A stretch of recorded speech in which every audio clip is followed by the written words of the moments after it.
Hello बच्चों, आज मैं आपके सामने लेके आई हूँ हिंदी का फर्स्ट चैप्टर संतवाणी। संतवाणी जो कि कबीरदास जी के द्वारा रचित है। ठीक है, इसमें हम जानते हैं पहले हम कबीरदास जी का जन्म परिचय, उस जीवन परिचय के बारे में जानते हैं। तो देखिए, जो कबीरदास जी उनका जन्म सन 1398 ईस्वी में हुआ था और इनकी मृत्यु सन 1518 ईस्वी में हुई थी। ठीक है, तो कबीरदास जी हिंदी साहित्य की ज्ञानश्रेयी शाखा के प्रतिनिधित्व कवि थे। ये कौन सी शाखा के थे? ज्ञानश्रेयी शाखा के प्रतिनिधित्व कवि। कबीर भक्ति काल के महान समाज सुधारक थे।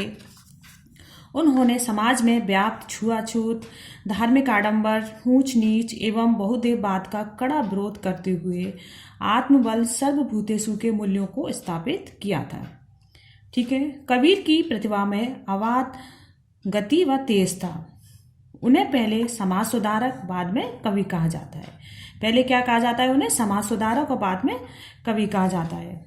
आचार्य हजारी प्रसाद द्विवेदी ने कबीर को बाड़ी का डिक्टेटर कहा है। ये क्वेश्चन आ जाता है कि कबीर को बाड़ी का डिक्टेटर किसने कहा है? तो वो हजारी प्रसाद द्विवेदी ने कहा है। और किसको कहा है? कबीर को। कबीर ने अपनी सपाट वायनी एवं तथास्था से समाज सुधारक के लिए जो उपदेश दिए, उनका संकलन उनके शिष्य धर्मदास ने किया। कबीर की रचनाओं के संकलन को बीजक कहा जाता है। ठीक है, बीजक किसे कहा जाता है? कबीरदास जी की जो भी रचनाएं हैं उनके संकलन को क्या कहा जाता है? बीजक। बीजक के 3 भाग हैं। कौन कौन से? साखी, शब्द और रमेनी। ये बच्चों, इसमें से भी क्वेश्चन काफी पुटअप कर लेते हैं, इसलिए जो भी लेखक का परिचय उसे आप ध्यान से जरूर पढ़ना। जैसे इसमें से काफी क्वेश्चन वो आ रहे हैं। संत काव्य परंपरा में उनका काव्य हिंदी साहित्य की अमूल्य निधि है। पाठ पुस्तक में चयनित कबीर के दोहे सदाचार एवं श्रेष्ठ जीवन मूल्यों को अपनाने की प्रेरणा देते हैं। समाज में त्याग की महत्ता, मानव को हंस की तरह निर्छीर विवेक रखना चाहिए। अभिमान त्यागने में सार है। साधु की पहचान जाति से नहीं बल्कि उसके ज्ञान से होती है। सत्संगति सार्थक होती है। दुराशा सर्पणी के समान घातक होती है। और बाड़ी में कोयल सी मिठास होनी चाहिए। अब हम देखते हैं इनके पद को। पहला देखिए, त्याग तो ऐसा कीजिए सब कुछ एक ही बार, सब प्रभु का मेरा नहीं नियचे किया विचार। इसमें कबीरदास जी क्या कह रहे हैं?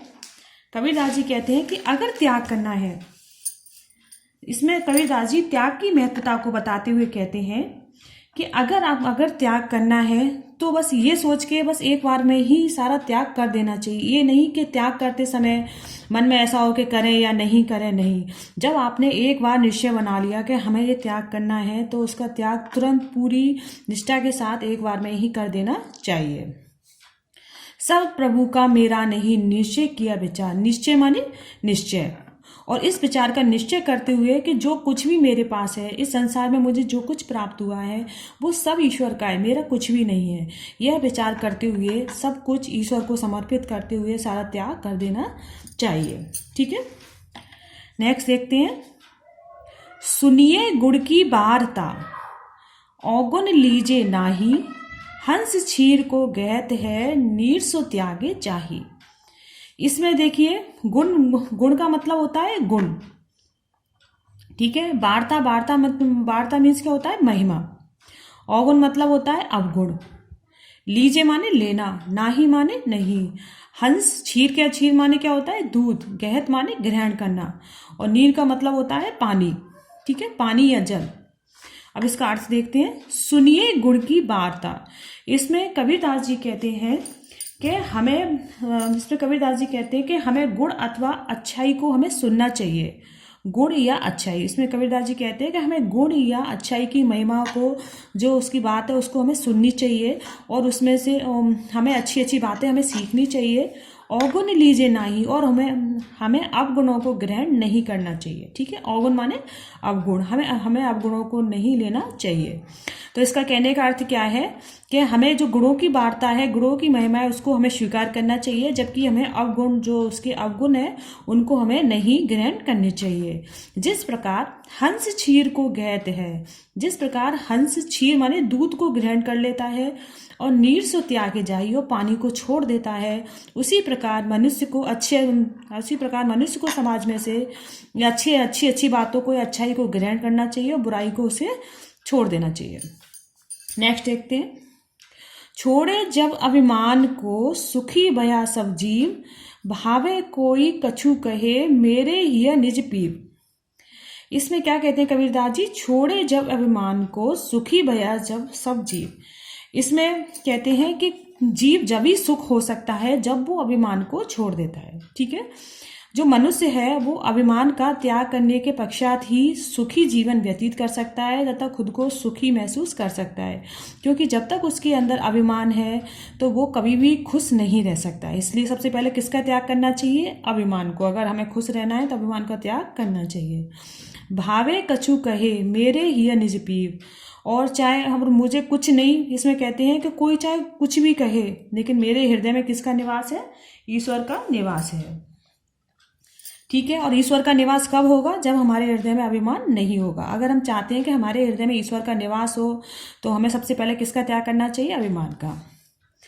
जाति न पूछो साधु की, पूछ लीजिए ज्ञान, मोल करो तलवार का, पड़ा रहने दो म्यान। इसमें कबीरदास जी कहते हैं कि जिस प्रकार तलवार का महत्व है और उसकी म्यान का कोई महत्व नहीं है, ठीक है ना, उस महत्व को बताते हुए कहते हैं कि हमें हमेशा साधु के ज्ञान से ही मतलब होना चाहिए, ना कि उसके जाति से। इसलिए कभी भी साधु की जाति को नहीं पूछना चाहिए। अगर आपको पूछना है तो साधु के ज्ञान को देखिए कि उसके अंदर कितना ज्ञान भरा हुआ है, साधु कितना ज्ञानी है। इससे कोई फर्क नहीं पड़ता कि साधु कौन सी जाति का है। इसलिए किसका महत्व है? साधु का महत्व है, ना कि उसकी जाति का। जिस प्रकार हम तलवार खरीदते हैं, तलवार का मोल करते हैं, तो तलवार का महत्व होता है, ना कि उसके म्यान का। नेक्स्ट देखिए।